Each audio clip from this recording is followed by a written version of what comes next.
Hello students, welcome to online class. This is your English class and today in this class we shall read the second part of chapter 10. The name of this chapter, Computer, the greatest invention of modern science. बच्चों आज की video में हम आपके chapter 10 का जो chapter 10 है जिसका नाम है computer the greatest invention of modern science उसका सेकंड पार्ट पढ़ने जा रहे हैं। इससे पहली वीडियो में हमने कंप्यूटर के बारे में पढ़ा था कि कंप्यूटर के पार्ट्स क्या क्या होते हैं, उनके फंक्शन क्या होते हैं। अब हम इस पार्ट में कंप्यूटर के बारे में और अधिक जानकारी प्राप्त करेंगे। So now let's start the chapter. Containing numbers and written text is called data. Computers can also store and process words, pictures and sound. Means जो कंप्यूटर होता है वो अपने अंदर जो है सूचनाएं रखता है। कंटेनिंग नंबर्स यानी काफ़ी संख्या में सूचनाएं रखता है। रिटर्न टेक्स्ट, रिटर्न लिखित में उसमें काफ़ी कुछ लिखित में काफ़ी मैटर उसके अंदर होता है। कई कई बुकें भी उसके अंदर आ जाती हैं। इस कॉल्ड डाटा, उसे हम डाटा बोलते हैं। डाटा का मतलब हमारा जो वर्क है, जो हमने वर्क बनाया था, जो वर्क हमें उसके अंदर ढूंढना है, उसे हम सेव कर सकते हैं, सुरक्षित रख सकते हैं। Computers can also store, computers कर सकता है स्टोर, माने अपने अंदर समा सकता है, प्रोसेस वर्ड्स, शब्दों को, पिक्चर्स को यानी तस्वीरों को, एंड साउंड और म्यूजिक को, यानी सब तरह के फंक्शन वो अपने अंदर सुरक्षित रख सकता है। If you already know the answer of a question, the answer is not called information. However, if the answer is new for you or a surprise, it is called information. The chaotic system full of surprise are sources of information. Computers are information processor. Means if you already know, यदि आप पहले से जानते हैं the answer of A question, यानी किसी सवाल का अगर आप आंसर पहले से जानते हैं, the answer is not called information, उस आंसर को हम इन्फॉर्मेशन नहीं कह सकते क्योंकि वो तो आपको पहले से पता है। हाउएवर माने फिर भी, if the answer is new, यदि कोई नया आंसर है जो आपको नहीं पता, फॉर यू और सरप्राइज, जिसे आप देखकर आश्चर्य पड़ जाते हैं, इट्स कॉल्ड इन्फॉर्मेशन, उसे हम इन्फॉर्मेशन कहते हैं, सूचना कहते हैं। यानी जो आपको नहीं पता, उसमें जो नई सूचना आपको मिली है, उसे हम इन्फॉर्मेशन कहते हैं। The chaotic system full of surprise, यानी चोटिक सिस्टम मतलब होता है अस्त व्यस्त व्यवस्था। अस्त व्यस्त यानी बिखरा पड़ा होना। The chaotic system full of surprise, आश्चर्य से भरे हुए। और सोर्सेज, जो साधन हैं, ऑफ इंफॉर्मेशंस यानी सूचनाओं के जो अस्त व्यस्त दुनिया, अनगिनत जो आश्चर्य हैं, अनगिनत जो उनकी सूचनाएं हैं, वो हमें इंफॉर्मेशन के रूप में मिलती हैं कंप्यूटर से। Computers are information processor, computer एक तरह से क्या है, इंफॉर्मेशन हमें प्रदान करता है। सब तरह की, किसी भी तरह की इंफॉर्मेशन हम कंप्यूटर से ले सकते हैं, उसमें स्टोर कर सकते हैं। Now let's see the next paragraph. Computers can process the data or the information according to the instructions given them. A modern computer can also thousands of instructions within second. The instructions are given in a specific language that the computer understand. However, a computer follows the instructions blindly. Therefore, instructions must cover each and every step involved in an operations. If you miss a step, the computer will not correct it. Means computer can process the data, यानी जो computer है वो data को process करता है, यानी उसे अपने कार्य में लाता है।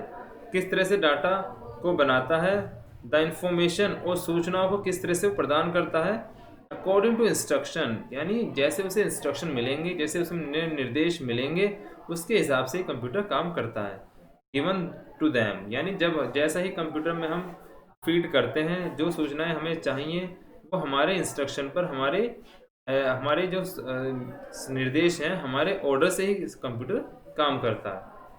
A modern computer जो आधुनिक कंप्यूटर है can follow thousand of instructions, वो हजारों इंस्ट्रक्शंस माने निर्देशों को, आज्ञाओं को विद इन सेकेंड, एक सेकंड के अंदर प्राप्त करते हैं और उनका जवाब देते हैं।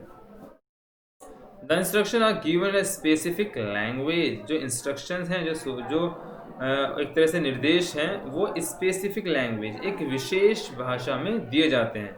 दैट द कंप्यूटर अंडरस्टैंड, जो कंप्यूटर ही समझता है, यानी कंप्यूटर की भाषा अलग होती है, जो उसके अंदर फंक्शन दिए होते हैं उसके लिए अलग ही एक भाषा कंप्यूटर अपने लिए चूज करता है।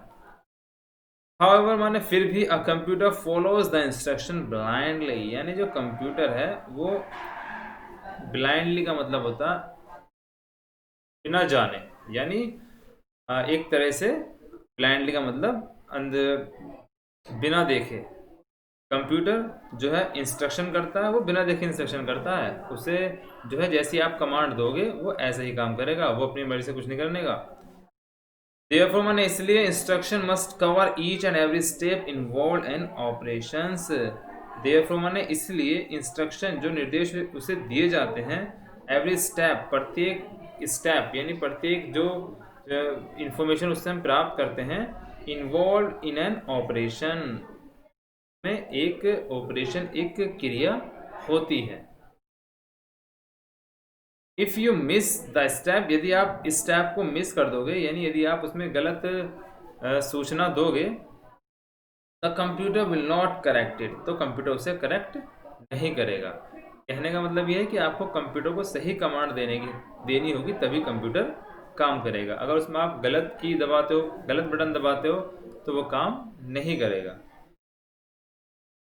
Now let's see the next paragraph. Computer have memory, that is they can store a lot of data and information. They can keep digits, words, pictures and sound in their memory.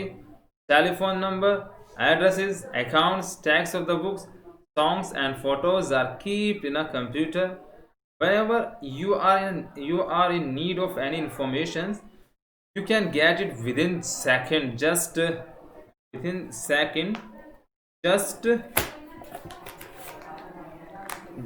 by giving suitable command to the computer. Means computer है memory, यानी computer के अंदर एक क्या होती है, memory होती है, एक याददाश्त होती है, उसके अंदर काफ़ी स्पेस होता है जगह को सेव करने का, किसी भी वस्तु को अपने अंदर रखने का। That is they can store a lot of data और इन्फॉर्मेशन, इसलिए वो स्टोर कर सकती है अ लॉट ऑफ डाटा और इन्फॉर्मेशन, यानी बहुत सारी सूचनाएं, बहुत सारे जो वर्क है वो अपने अंदर स्टोर कर सकती है।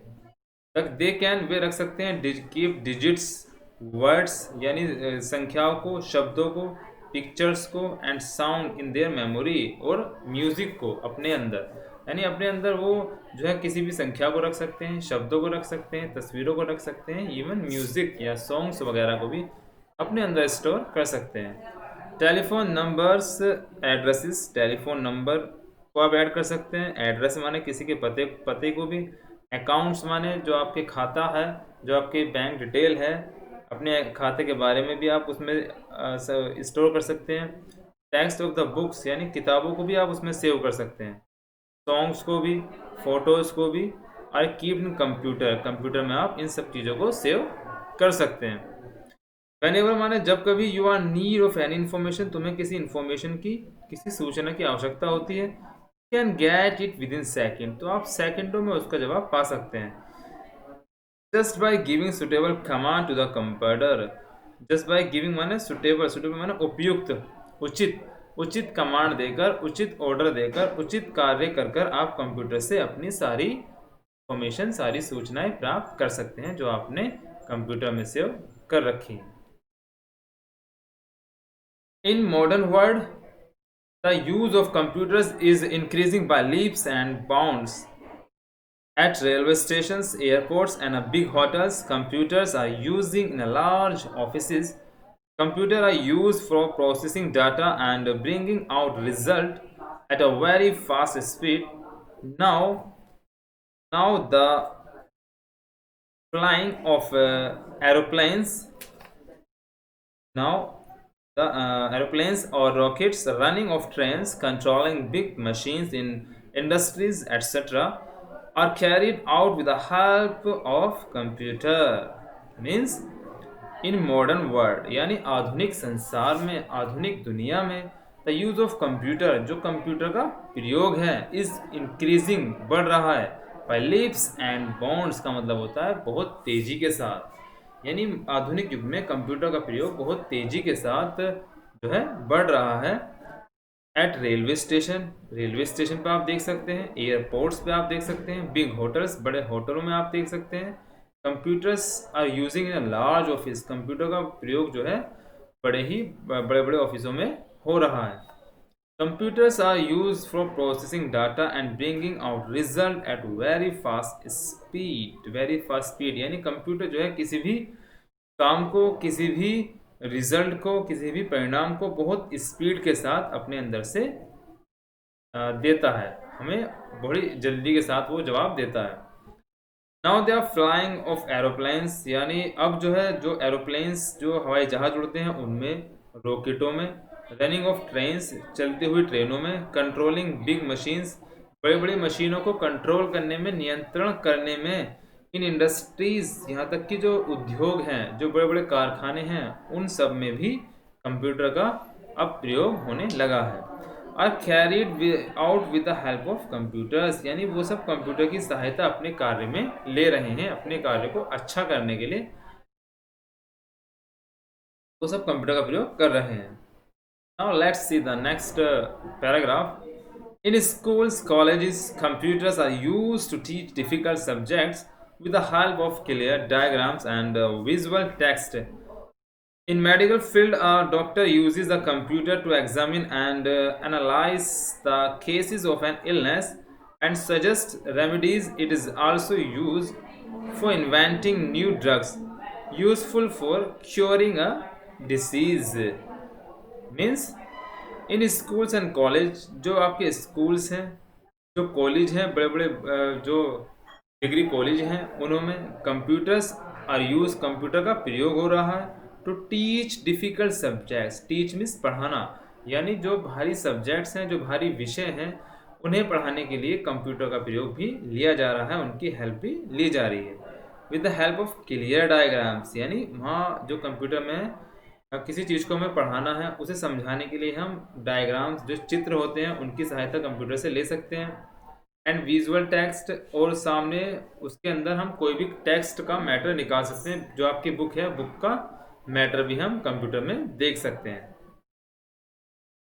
इन मेडिकल फील्ड, यानी चिकित्सा के क्षेत्र में, अब डॉक्टर यूजेज, जो डॉक्टर है वो सब यूज़ करते हैं कंप्यूटर का to examine and analysis the cases of illness, यानी कंप्यूटर का प्रयोग करते हैं बीमारी की खोज करने का, उसका विश्लेषण करने का, कि उसकी जांच करने का, कि कब जो आपकी बीमारी है, उस बीमारी का परीक्षण भी कंप्यूटर में किया जाता है। एंड सजेस्ट मेडिसिन रेमेडीज, और जो उपाय हैं, जो इलाज है, वो भी हम कंप्यूटर से ढूंढ सकते हैं। It is also use for inventing, इसका प्रयोग किया जाता है, इन्वेंटिंग माने खोज करने में, न्यू ड्रग्स, यानी नई नई दवाइयाँ खोज करने में भी कंप्यूटर का यूज़ किया जाता है। Useful for a curing a disease, यानी ये बहुत उपयोगी है किसी भी बीमारी के इलाज के लिए। Now let's see the next paragraph.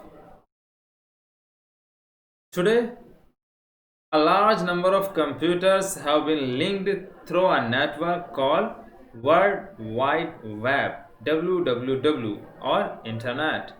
Now sitting at your home, you can get information from all parts of world at the click of a mouse. Means today माने आज, a large number, बहुत बड़ी संख्या में, computer have linked, computers को link का मतलब जोड़ा जाता है, through a network, एक नेटवर्क के द्वारा, कॉल्ड वर्ल्ड वाइड वेब, इसे हम वर्ल्ड वाइड वेब या WWW भी कहते हैं। ये एक तरह से एक साइट होती है जो सभी कंप्यूटरों को आपस में जोड़ती है, जिसमें इंटरनेट का एक कनेक्शन होता है। इसे हम इंटरनेट भी कहते हैं। नाउ मिस अब सिटिंग एट योर होम, आप अपने घर में बैठे हुए भी यू कैन गेट इंफॉर्मेशन, आप सूचनाएं प्राप्त कर सकते हैं from all parts of the world, संसार के सभी हिस्सों की, at the click of a mouse, एक माउस के क्लिक से। जो माउस होता है जिससे हम कंप्यूटर चलाते हैं, उसके एक क्लिक से हम दुनिया भर के सभी हिस्सों के बारे में सूचनाएं प्राप्त कर सकते हैं। Now let's see the next and last paragraph. So some people call the computer a brain machine, but it is not a substitute for a human brain. It is just a support to our brain. It can neither feel nor think like a human being. It does not have any common sense. Means तो माने हालांकि some people call, कुछ लोग इसे बुलाते हैं, call means बुलाना, the computer को अ ब्रेन मशीन, यानी एक मस्तिष्क वाली मशीन इसे बुलाते हैं, दिमाग वाली मशीन इसे बुलाते हैं। But it is not a substitute for human brain, लेकिन ये मानव मस्तिष्क से अधिक श्रेष्ठ नहीं हो सकता, क्योंकि कंप्यूटर ने मानव को नहीं बनाया, बल्कि मानव ने, इंसान ने कंप्यूटर को बनाया। तो इंसान इससे श्रेष्ठ है। इंसान का जो दिमाग है उसकी तुलना कंप्यूटर से नहीं की जा सकती। It is just a support to our brain, ये केवल सपोर्ट करता है हमारे मस्तिष्क की। It can neither feel nor think like a human being, यानी ये तो ना महसूस कर सकता है, ना सोच सकता है, लाइक अ ह्यूमन बीइंग, एक इंसान की तरह कंप्यूटर ना तो महसूस कर सकता है, ना ही सोच सकता है जो एक इंसान अपने दिमाग में सोच सकता है। It does not have any common sense, इसमें कोई कॉमन सेंस यानी इतनी कॉमन सेंस नहीं होती जितनी एक इंसान के अंदर होती है। तो इंसान जो हमेशा से कंप्यूटर से श्रेष्ठ रहा है, क्योंकि इंसान ने ही कंप्यूटर को बनाया है। तो इंसान का जो दिमाग होता है उसका कोई सब्स्टिट्यूट, उसका कोई दूसरा विकल्प नहीं है। तो दिमाग तो इंसान का श्रेष्ठ है ही। तो बच्चों, आज की वीडियो में हम इतना ही रखते हैं। आपका जो चैप्टर था यहाँ कंप्लीट होता है। इसके कुछ वर्ड्स मीनिंग आपको यहाँ दिखाई दे रहे हैं, जैसे गैजेट, यानी गैजेट का मतलब होता है यंत्र, इन्वेंशन माने खोज, एनालिटिक माने विश्लेषणात्मक, प्रोसेस माने तरीका, चोटिक माने होता है अस्त व्यस्त यानी बिखरा होना, रेमेडीज माने उपाय, सब्स्टिट्यूट माने विकल्प या चॉइस। ठीक है, अब आप सभी को इसकी रीडिंग अच्छे से करनी है। इस चैप्टर के नोट्स आपको नेक्स्ट टर्न पर सेंड किए जाएंगे। That's all and thank you.